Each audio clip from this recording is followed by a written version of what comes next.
Hello,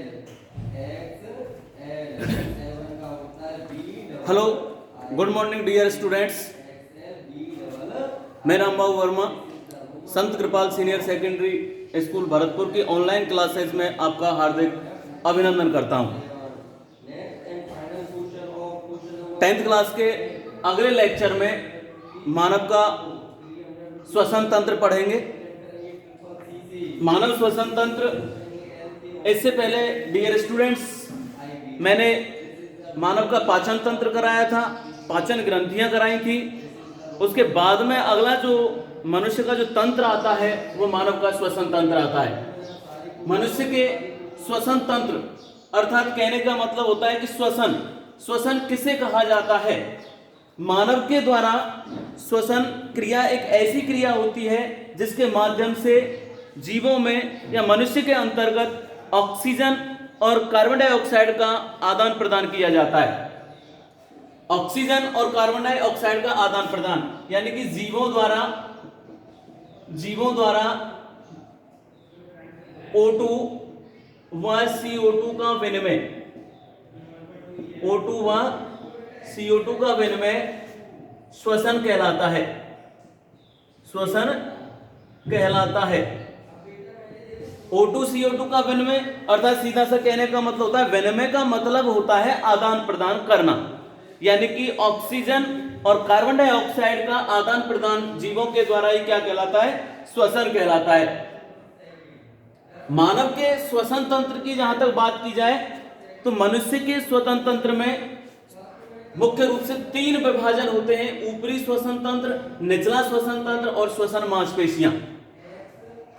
मनुष्य श्वसन क्रिया करता क्यों है, उसका मुख्य कारण होता है ऊर्जा प्राप्ति के लिए। मनुष्य ऊर्जा प्राप्ति के लिए श्वसन क्रिया दोहराता है। संपूर्ण श्वसन क्रिया के अंतर्गत जो ये डायग्राम बनाया हुआ है, इस डायग्राम में हम मानव के श्वसन तंत्र को देखेंगे डियर स्टूडेंट्स। मानव का जो श्वसन तंत्र होता है, इस श्वसन तंत्र में सबसे पहला जो है ऊपरी श्वसन तंत्र। ऊपरी श्वसन तंत्र में हम मुख्य रूप से नासिका, मुख, ग्रसनी और स्वरयंत्र इनके बारे में अध्ययन करेंगे, क्योंकि डियर स्टूडेंट्स ये हमारा सबसे पहला और ऊपरी श्वसन तंत्र होता है। डायग्राम के अंतर्गत आप देख सकते हो नासिका ये वाला भाग, इसके ठीक नीचे मुख वाला भाग, ग्रसनी वाला भाग और ग्रसनी के बाद में लैरिंक्स या स्वरयंत्र। ये जो भाग है, ये यहां तक का जो पार्टीशन दिया हुआ है, ये डियर स्टूडेंट्स ऊपरी श्वसन तंत्र यानी ऊपर वाला पार्ट है। इसके ठीक नीचे निचला श्वसन तंत्र आता है और निचले श्वसन तंत्र में आती है श्वास नली। इसके बाद में आती है श्वसनी। ये वाले भाग श्वसनी कहलाते हैं। ये 2 भागों में विभाजित हो जाती है वक्षस्थल में, और फिर ये लंग्स के अंतर्गत अर्थात डियर स्टूडेंट्स फेफड़े के अंतर्गत ये श्वसनी छोटी छोटी श्वसनिकाओं में विभाजित हो जाती हैं। इनमें नासिका यानी कि सामान्य भाषा में नाक, मनुष्य का प्राथमिक श्वसन अंग नासिका कहलाता है। मानव का प्राथमिक श्वसन अंग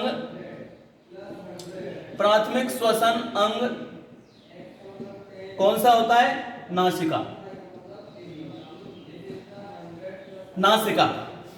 नासिका के अंतर्गत पक्षमार्ग पाए जाते हैं, छोटे छोटे रोम पाए जाते हैं। इसके द्वारा हम श्वसन ग्रहण करते हैं। श्वसन ग्रहण करने के दौरान जो वायुमंडल में प्रसारित धूल मिट्टी के कण जो होते हैं वो इन रोम के माध्यम से रुक जाते हैं और चिपक जाते हैं, क्योंकि नासिका के अंतर्गत इन धूल कणों को चिपकाने के लिए श्लेष्मा का स्रावण होता है। तरल चिपचिपा क्या होता है, श्लेष्मा। तरल चिपचिपा पदार्थ होता है जो श्लेष्मा कहलाता है। ये नासिका यानी नाक के अंतर्गत बहता रहता है। अब नाक को नम बनाए रखने का कार्य करता है, अर्थात शुष्क नहीं होने देता। नासिका एक श्वसन अंग होता है। बाहर दिखने वाले एक जोड़ी नासाद्वार, यानी कि एक जोड़ी नासाद्वार, इधर का भाग और इधर का भाग, यानी 2 द्वार हो गए तो 2 को क्या बोल दिया, एक जोड़ी नासाद्वार। मानव के एक जोड़ी नासाद्वार जो होते हैं, यहां से इनकी श्वसन क्रिया शुरू होती है और एक बड़ी गुहा के रूप में पतली हड्डी और झिल्ली के द्वारा 2 भागों में ये विभक्त होती है नासिका, यानी कि नाक से एक पतली झिल्ली के माध्यम से इसका विभाजन होता है। नासिका प्राथमिक श्वसन अंग होता है। इसका जो भाग होता है नासिका वाला भाग, ये नासा ग्रसनी में खुलता है। यानी कि ये जो भाग है ग्रसनी वाला, ये ग्रसनी का भाग कहाँ है, यहाँ। तो यहाँ से ये नासिका कहाँ खुली, नासा ग्रसनी में। तो नासिका वाला भाग कहाँ खुलेगा, नासा ग्रसनी के अंतर्गत, नासा ग्रसनी के अंतर्गत खुलता है। नासिका वाला भाग नासा ग्रसनी के अंतर्गत खुलता है। इसमें महीन बाल पाए जाते हैं और झाड़ूनुमा पक्षमाव या श्लेष इसके अंतर्गत धूल मिट्टी के जो कण होते हैं उनको शरीर के अंतर्गत जाने से रोकने का कार्य करते हैं। दूसरा जो पार्ट आता है श्वसन तंत्र का, वो आता है मुख। और मुख को विज्ञान की भाषा में श्वसन अंग में द्वितीयक श्वसन अंग कहा जाता है। द्वितीयक श्वसन अंग, क्योंकि प्राथमिक श्वसन अंग नासिका को इसलिए कहा जाता है क्योंकि हम प्राथमिक रूप से या प्रॉपर रूप से नासिका के माध्यम से श्वसन की क्रिया करते हैं। लेकिन कभी कभार ऐसी कंडीशंस आ जाती हैं कि श्वसन की क्रिया मुख के द्वारा भी कर ली जाती है। लेकिन मुख द्वारा जो किया गया श्वसन होता है, ये श्वसन स्वास्थ्य के लिए सबसे ज्यादा हानिकारक होता है, क्योंकि वातावरण से डायरेक्टली, वातावरण में जो प्रभावित धूल मिट्टी के कारण छोटे छोटे सूक्ष्म जीव होते हैं, खुले मुख के द्वारा यदि हम श्वसन करेंगे तो वो हमारे सीधे शरीर के अंतर्गत चले जाएंगे और शरीर के अंतर्गत जाने के बाद ये हमारे शरीर को पर हानिकारक प्रभाव छोड़ते हैं। डियर स्टूडेंट्स, नासिका, इसके बाद में मुख श्वसन अंग दूसरा श्वसन अंग का तौर पर कार्य करता है। और ये इसके बाद में तीसरा आता है पार्ट ग्रसनी। और ग्रसनी वाला जो भाग होता है ये 3 भागों में विभाजित होता है। ग्रसनी वाला भाग कितने भागों में विभाजित होता है, 3 भागों में विभाजित होता है। पहला भाग होता है इसका नासा ग्रसनी, नासा ग्रसनी। दूसरा होता है इसका कंठ ग्रसनी और तीसरा होता है इसका अधोग्रसनी। ये 3 भागों में इनका विभाजन होता है। नासा ग्रसनी, ग्रसनी एक पेशीय चिमनीनुमा अंग होता है। ये कैसा अंग है, चिमनीनुमा। चिमनी का आकार आप लोगों ने देखा होगा डियर स्टूडेंट, कैसी होती है, चिमनी का भाग इस तरीके से होता है और इस पर आगे की ओर धुआं निकलता है। ठीक इसी तरीके से इसकी भी कंडीशन क्या है, चिमनीनुमा भाग होता है। और ये चिमनीनुमा भाग जो होता है ये नासाग्रसनी, कंठग्रसनी और अधोग्रसनी 3 भागों में खुलता है। नासाग्रसनी वाला भाग कहाँ खुलेगा, नासिका से। नासाग्रसनी यानी ये भाग कहाँ जा रहा है, ग्रसनी को। दूसरा कंठग्रसनी वाला भाग ये गले पे पहुंचता है, ये गले वाला भाग। ये भाग जो होगा यहाँ से नासिका से कंठग्रसनी। और इसके बाद में जो तीसरा जो भाग आता है वो मुखग्रसनी से होते हुए अधोग्रसनी या कंठग्रसनी, अधोग्रसनी या ये जो भाग है अधोग्रसनी या कंठग्रसनी, 2 भाग इसके हो गए। इसके बाद में जो दोनों भाग हैं इन्हीं भागों में, इनके बाद में यहाँ से आगे जो अगला जो भाग जो शुरू होता है डियर स्टूडेंट, तो यहाँ से ये मुखग्रसनी से, इसके बाद में तीसरा है मुखग्रसनी। मुखग्रसनी यानी कि नाक से जाने वाला भाग, मुख से जाने वाला भाग। मुख से जाने वाला भाग भी कहाँ जाके खुल रहा है, ग्रसनी के अंतर्गत जाके खुल रहा है। अब ग्रसनी से ये जाता हुआ है ना, मुख ग्रसनी से वायु ग्रसनी में होते हुए कहाँ जाएगी, घाटी ढक्कन की सहायता से ये वायु चली जाती है, स्वर यंत्र में प्रवेश कर जाती है। यहाँ पर ये स्वर यंत्र होता है इसका, यहाँ से वायु कहाँ गई, स्वर यंत्र के अंतर्गत चली जाती है।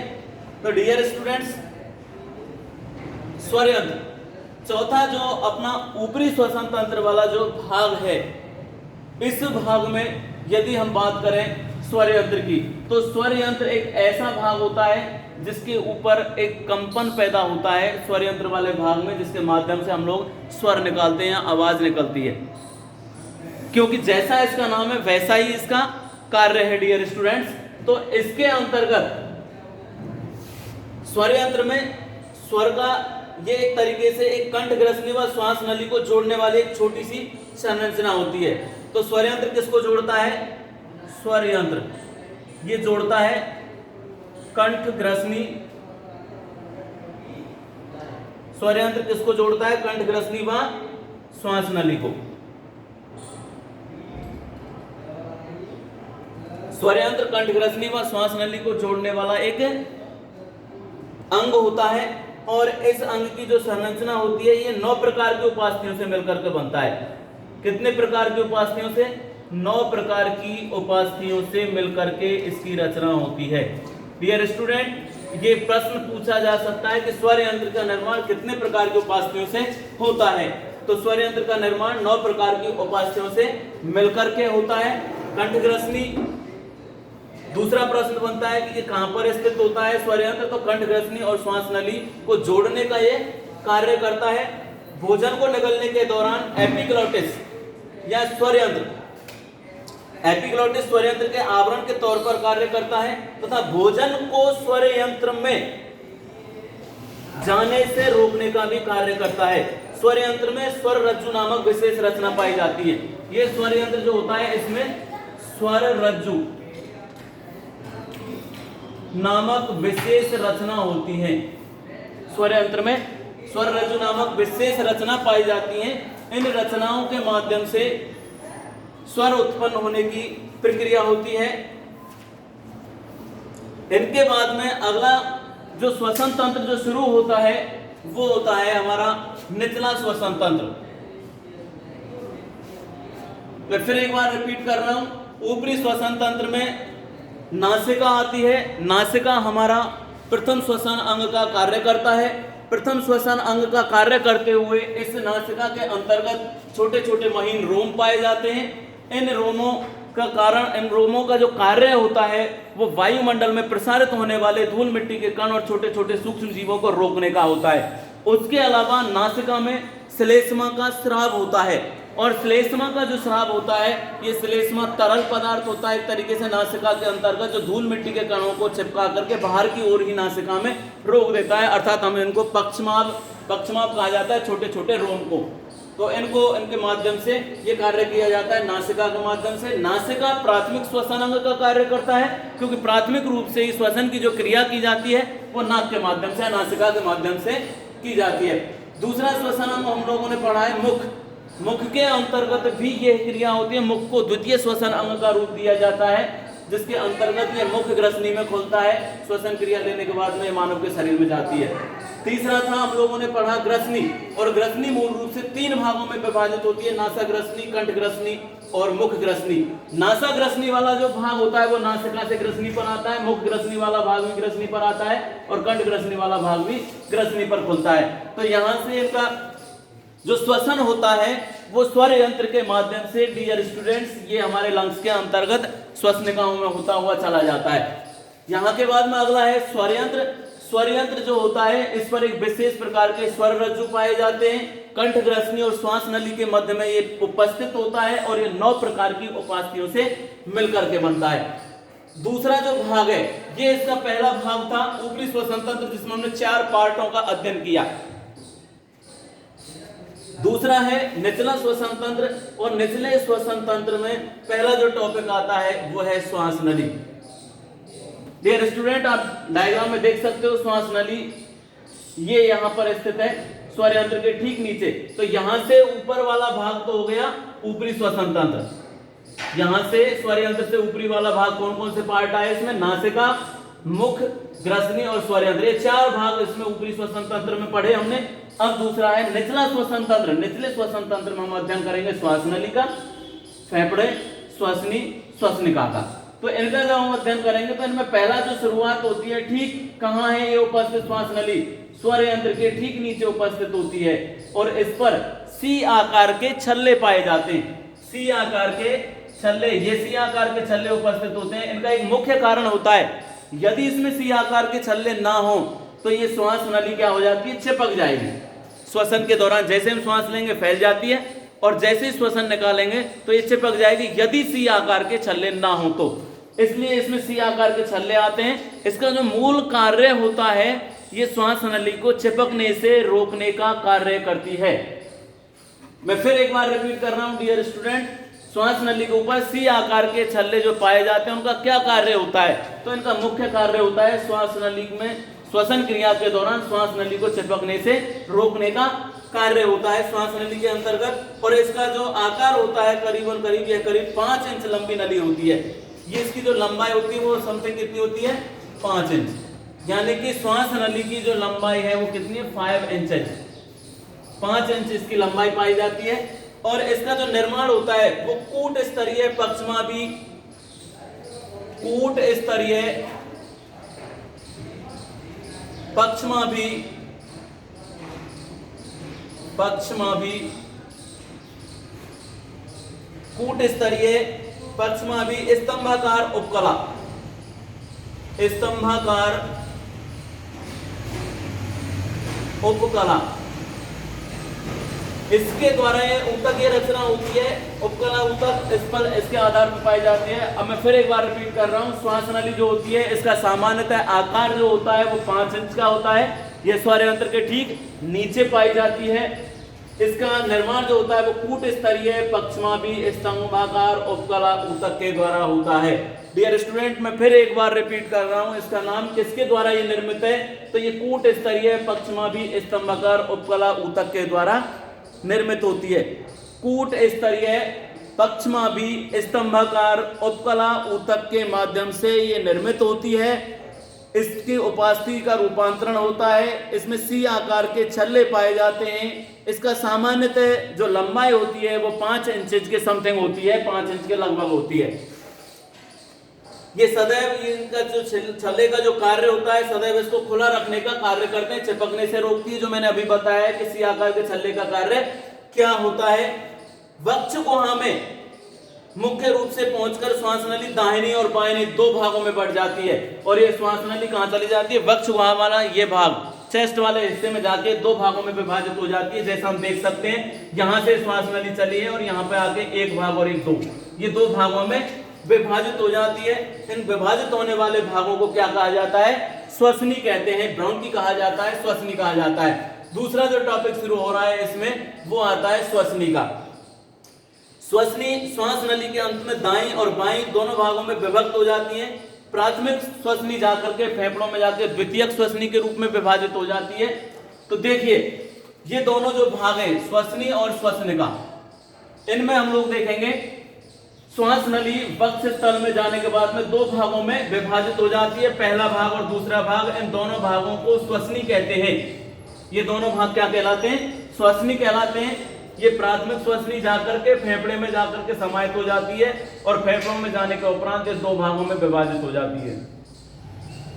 तो इनका जो भाग होता है 2 भागों में विभाजित होने वाला, ये द्वितीयक श्वसनी का रूप ले लेता है और द्वितीयक श्वसनी और कई भागों में विभाजित होती चली जाती है।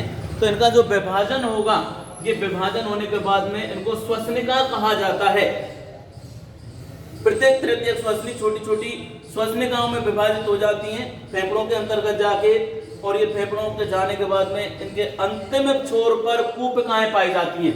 ये जो भाग है इनका जो अंतिम छोर है श्वसनिकाओं का, इन श्वसनिकाओं के अंतिम छोर पर ये जो रचनाएं होती हैं ये कूपिकाएं होती हैं, कूपिकाएं।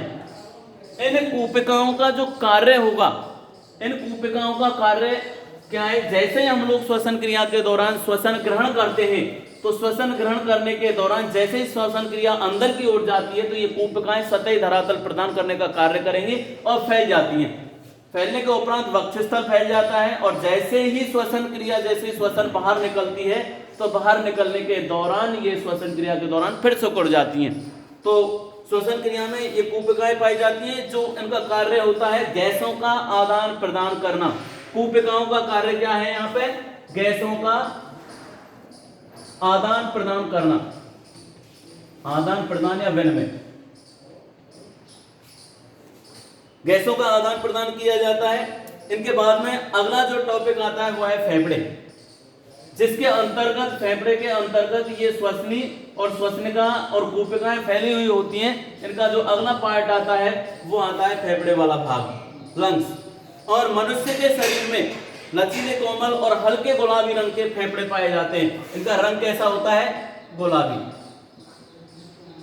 हल्का गुलाबी रंग होता है।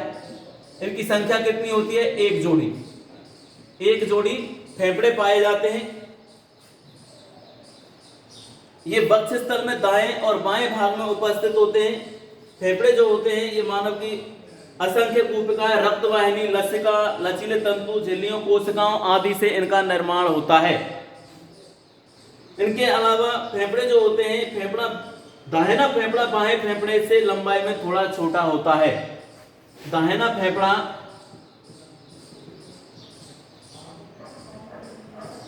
बाएं फेफड़े से लंबाई में थोड़ा छोटा होता है,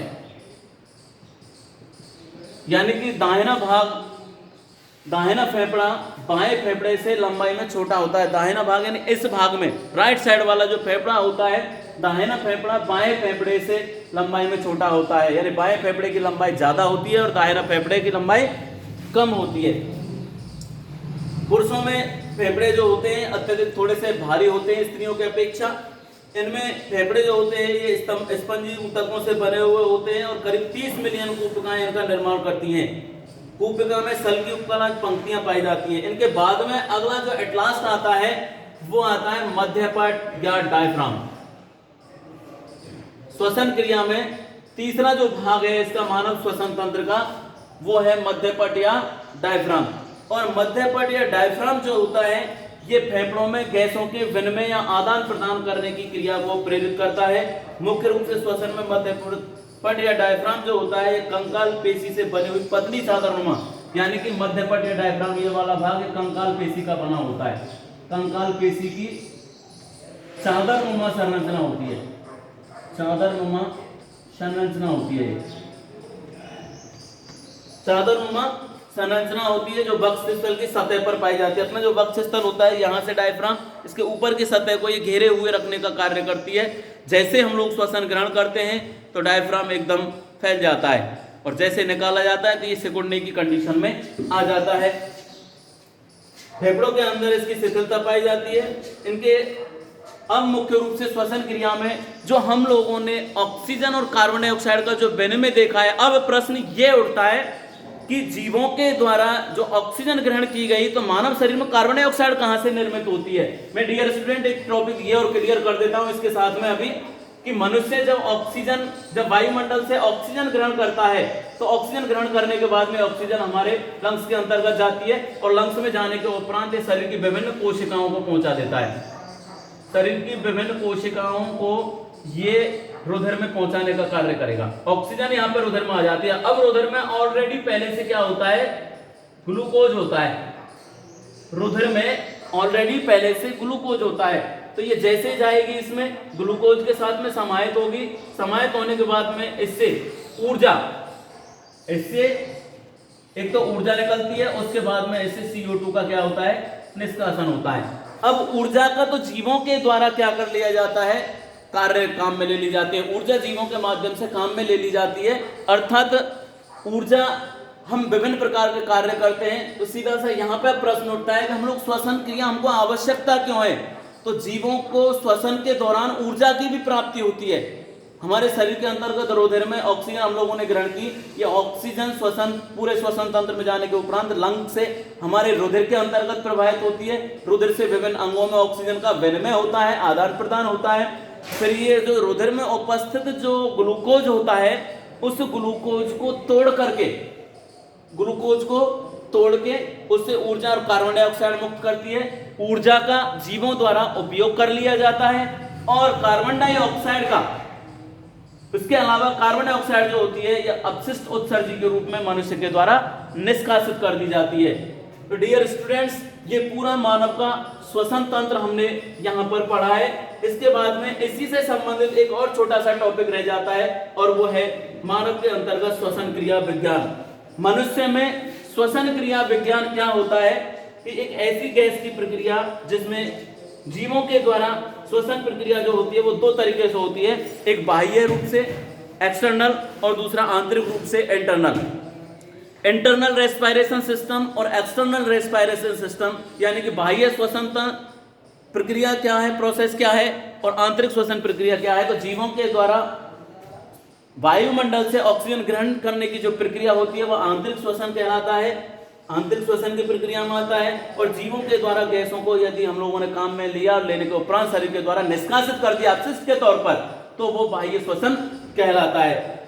डियर स्टूडेंट्स आशा करता हूं कि ये टॉपिक आपको समझ में आ गया होगा। यहां से आगे का मानव के तंत्र में जो अगला जो टॉपिक हम जो शुरू करेंगे चौथे पार्ट में, वो टॉपिक अपना शुरू होगा अगला रक्त एवं परिसंचरण तंत्र। धन्यवाद।